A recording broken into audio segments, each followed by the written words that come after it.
All right, we're not done because we have more quick hits. And Mark, before we get into them, a big thank you to our friends here at Scaling Spaces, so generously hosting us here in Berlin. For those who don't know, Scaling Spaces, one of the premier co-working places in Berlin. But look, I know how much you love talking about England, so let me ask you, what did you make of the performance against Slovenia? Well, it was.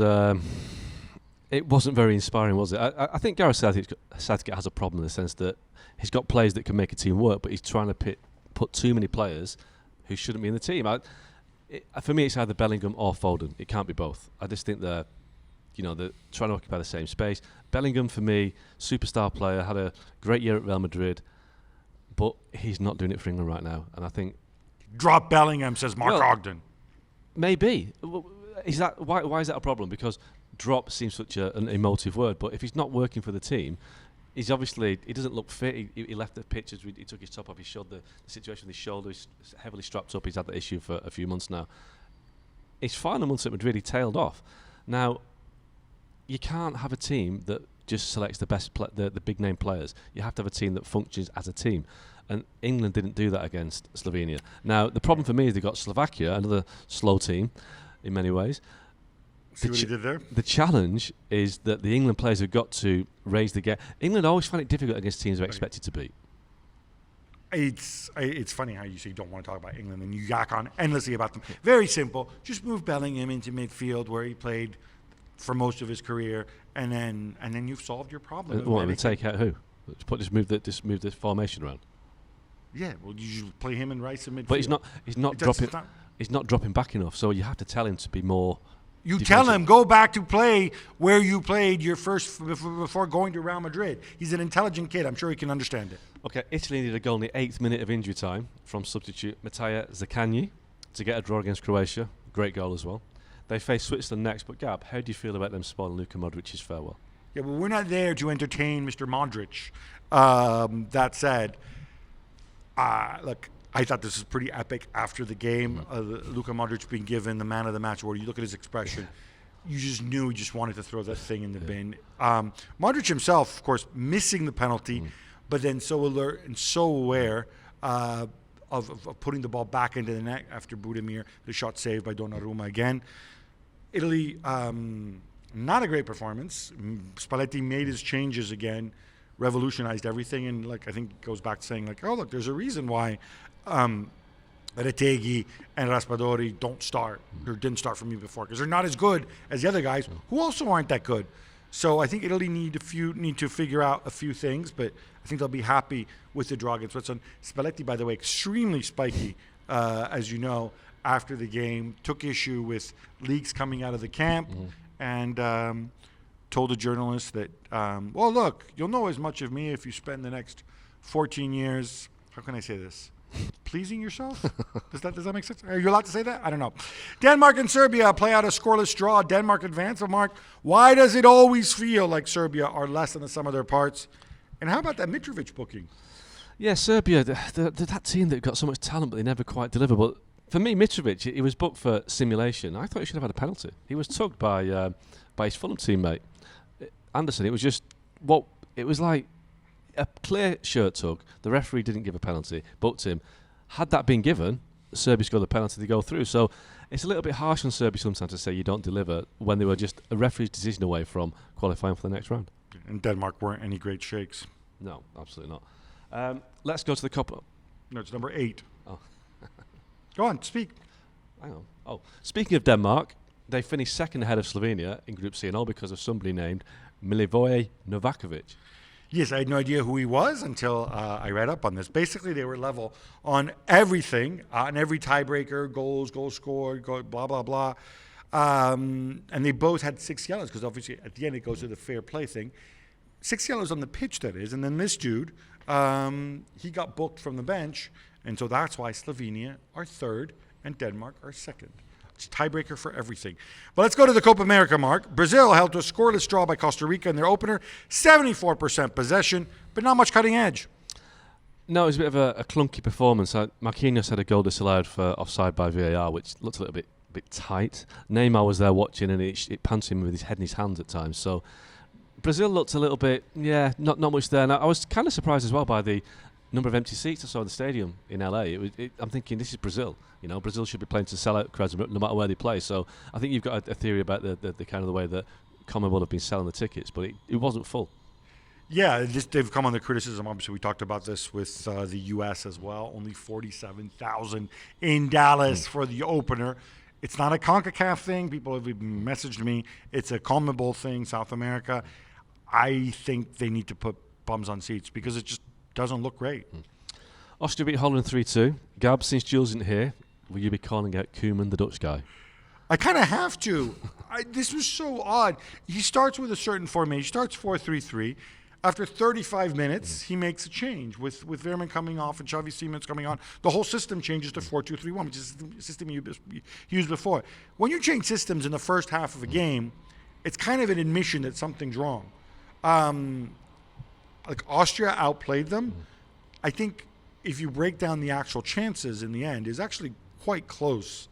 It's simply that, Daniel Bellingham misses badly and also caused the own goal. Depay had a great chance as well. The pieces don't fit together. It's like he's going with his favorites. Van Dijk playing whoever was on for the goal at the end. I just really question his personnel decisions as much as anything else. And this isn't a super talented Dutch squad, and obviously they're missing Koop Miners and De Jong and whatever else. There's enough talent there to do better than they have been playing. I don't know. They haven't got a striker, and if Depay's their main striker, I'm not sure. Wout Weghorst, stop it. Who obviously came on as his talisman. Augie, we haven't talked about United yet, and we're contractually obliged to do so because they tell me it's great for traffic. So tell me, but what's going on with the women's team? Did Ratcliffe really say their future was TBC, as in to be confirmed? And if so, who's doing Ratcliffe's PR?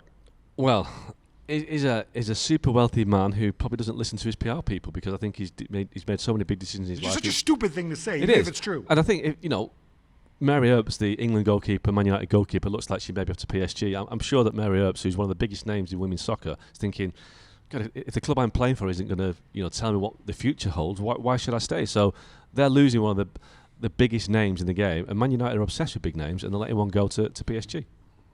Yeah, it's just not a good look. I mean, I realize you got to cut back, you got to make savings, whatever, but still. Lautaro Martinez, Gab, do you like the way I said that name there? Scores the late winner for Argentina over Chile. Though Messi picks up an injury, so anything to be concerned about there, Gab? I don't think so. I think it's just a muscular thing. I think they're just going to rest him in the third group game. Lautaro, by the way, 2 games in a row, coming on and scoring. Maybe it's time to put Julian Alvarez back in his box, right? Because the two of them going head-to-head, like at the World Cup, Julian had the upper hand. Maybe it should be Lautaro this time. Let's give a shout-out to Ale Moreno in Venezuela, the Vino Tintos, Augie. They beat Mexico 1-0. They advanced to the knockout phase, but how rotten is El Tri looking? Well, our friend Hercules Gomez has tweeted overnight, this is the worst generation of players that he can ever remember, Mexico. So it's obviously a bad situation. Mexico, one of the powerhouses of that region, certainly the CONCACAF region. So to lose to Venezuela, who are historically one of the lesser weights in South America, is a surprise. But Salomon Rondon scored the goal. Venezuela have never qualified for the World Cup. I think they're the only South American team never to make it to a World Cup. So maybe they're going to get it all right for USA in 2026. Okay, so Peru, good out of 10 men and lose to Canada. Gab, this was overshadowed by the assistant referee collapsing from heat exhaustion.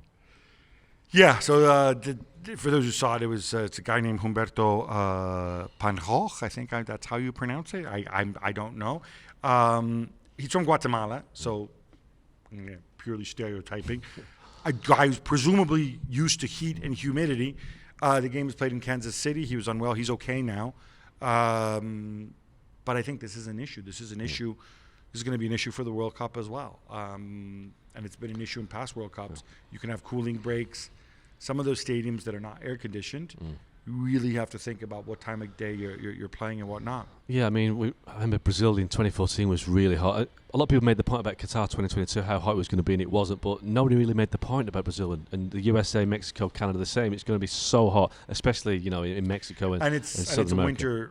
Winter World Cup there as well. By the way, shout out in that game to Jonathan David. He scored the only goal, and it's nice to see him. I think having a comeback after an up and down season. Augie, normally it's Jules talking about kits, but you've got something to say about the shirts we saw in France versus Poland.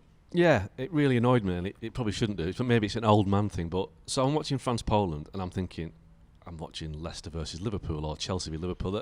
There was no distinction between the kits. Now, maybe it's a generation thing, but France... Well, they're different colours to start with. But well, yeah, but France versus Poland for me is France are in red, white and blue, or blue, white and red.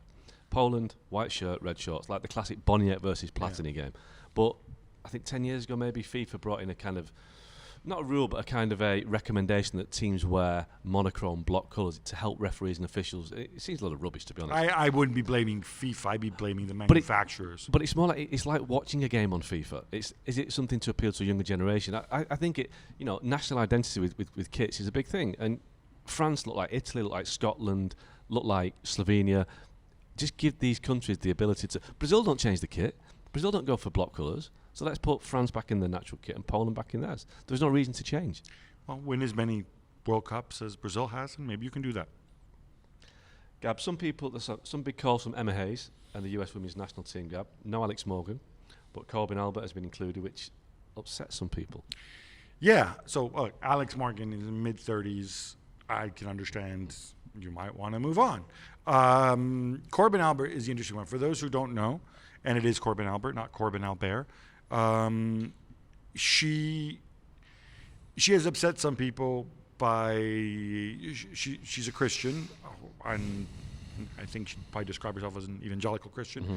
She's expressed some views which people find homophobic and offensive towards trans people, towards the LGBTQ community in general. She's done this. I don't know that she's expressed them in public, but I think she has reposted posts which she then deleted. But look, obviously the dynamic within the dressing room, and I think I'm not going to, it's giving away any secrets here that there is a big LGBTQ component to women's football and the U.S. women's national team in particular.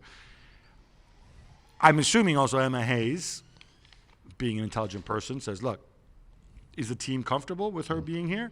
Is she comfortable? She's recognized that, and she's spoken about it, about how, like, we need to be tolerant within the team. We need to have respect for each other. And clearly the team has come to terms with it.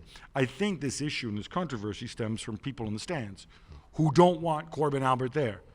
And as I see it, if her teammates are okay with it and the team is okay with it and she has shown some level of contrition, maybe you can voice your disapproval.